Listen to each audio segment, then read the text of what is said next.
नमस्कार दोस्तों, 23 जुलाई 2022 के डेली न्यूज़पेपर एनालिसिस में आप सभी दोस्तों का हार्दिक स्वागत। तो आइए दोस्तों शुरुआत करते हैं। दोस्तों सबसे पहले हम जिस न्यूज़ पे डिस्कस करेंगे वह संबंधित है बांसवाड़ा से। दोस्तों राजस्थान में बांसवाड़ा में अगले साल से जो परमाणु रिएक्टर है उसका काम शुरू हो जाएगा। तो पूछा जा सकता है एग्जाम में, राजस्थान में किस स्थान पर अगले साल यानी 2023 से परमाणु रिएक्टर का काम शुरू हो जाएगा, तो उसका जवाब होगा बांसवाड़ा। आगे बढ़ते हैं दोस्तों, ये भी इम्पोर्टेंट कंटेंट है। ये संबंधित हैं इनोवेशन इंडेक्स 2021 से। दोस्तों जो इनोवेशन इंडेक्स है वो नीति आयोग द्वारा जारी किया जाता है।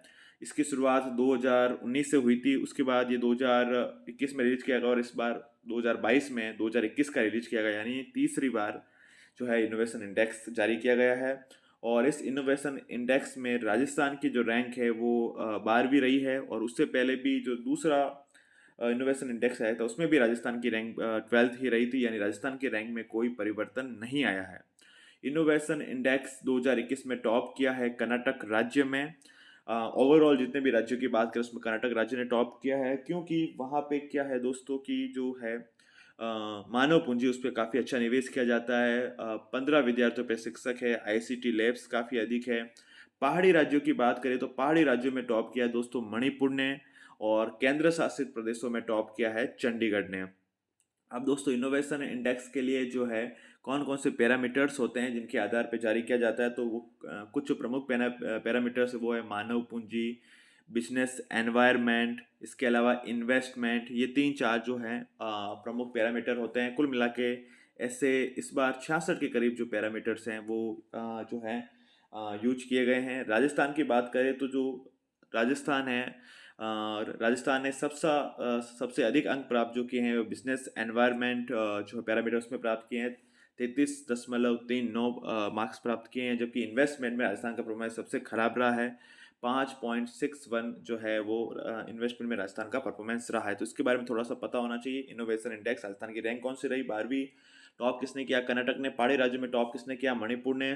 केंद्र शासित प्रदेशों में टॉप किसने किया, चंडीगढ़ ने। और राजस्थान का सर्वाधिक अच्छा परफॉर्मेंस किस पैरामीटर पे रहा, तो बिजनेस एनवायरनमेंट पे कितने अंक रहे, 33.39, 33.39। और इन्वेस्टमेंट में कितने रहे, 5.61, सबसे खराब, सबसे न्यूनतम। आगे बढ़ते हैं दोस्तों, राजस्थान में पर्यटन से संबंधित बात करेंगे। एक सरकारी विज्ञापन दे रखा था जो प्रमुख न्यूज़पेपर है उनके पहले पेज पे, तो वहाँ से कुछ पॉइंट हम लेते हैं। एक तो दोस्तों राजस्थान में जो पर्यटन है उसको उद्योग का दर्जा दिया जा चुका है। उद्योग का दर्जा देने से होता क्या है, उद्योग का दर्जा देने से जो पर्यटन को होता है काफ़ी फायदा मिलता है। उनको जो बिजली आपूर्ति होती है और उन पर जो नगरीय विकास टैक्स लगता है, नगरीय विकास कर लगता है, वो औद्योगिक औद्योगिक दर से लगता है, न कि वाणिज्यिक यानी कमर्शियल दर से। कमर्शियल दर की जगह इंडस्ट्रियल दर लगती है जो काफ़ी सस्ती पड़ती है। इसके अलावा अगर थ्रस्ट सेक्टर, पर्यटन के तो थ्रस्ट है, तो मतलब 5 करोड़ से अधिक का निवेश किया जाता है, 5 करोड़ से अधिक का निवेश किया जाता है, तो या तो आपको 25 लाख रुपए की पूंजी सब्सिडी मिलेगी, यानी 25 लाख रुपए की सब्सिडी मिल जाएगी, या फिर 5 साल तक आपने जो बैंक से लोन ले रखा है उस पर 5% ब्याज सब्सिडी आपको मिलेगी। इसके अलावा जो स्टाम्प ड्यूटी होगी और जो भूमि परिवर्तन होता है उस पर आपको 100% छूट रहेगी, वो आपकी नहीं लगेगी। स्टाम्प ड्यूटी नहीं लगेगी, भूमि परिवर्तन पर छूट नहीं लगेगी। अगर कोई फिल्म निर्माता राजस्थान में मूवी बनाना चाहता है उसको 2 करोड़ रुपए तक की सब्सिडी दी जाएगी, ये प्रोत्साहन करने के लिए है।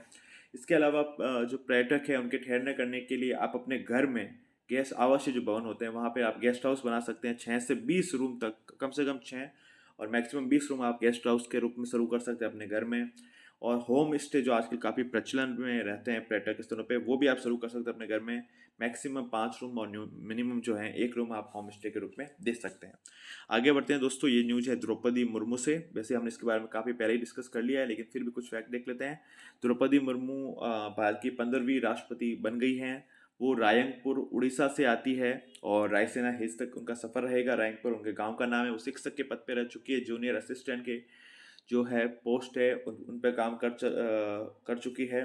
और उन्होंने जो बहुमत प्राप्त किया वो थर्ड राउंड में बहुमत प्राप्त किया, जो वोटिंग के थर्ड राउंड होते हैं उसमें प्राप्त किया।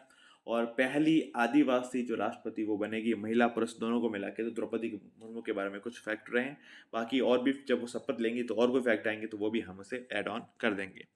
आगे बढ़ते हैं दोस्तों, ये संबंधित है पैरा शूटिंग वर्ल्ड कप से, जो कि जर्मनी के म्यूनिक में आयोजित किया गया था।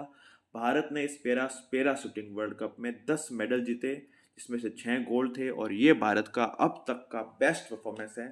तो पूछा जा सकता है कि पैरा शूटिंग वर्ल्ड कप कहाँ आयोजित किए गए थे? म्यूनिक में। भारत का अब तक का सर्वश्रेष्ठ प्रदर्शन था क्या? हाँ था। कितने मेडल जीते भारत ने? टोटल 10। गोल्ड कितने थे? 6। तो आज के डेली करंट अफेयर्स में इतना ही दोस्तों। अब मिलेंगे सोमवार को। इस वीडियो को देखने के लिए आप सभी दोस्तों का बहुत बहुत आभार, बहुत बहुत धन्यवाद।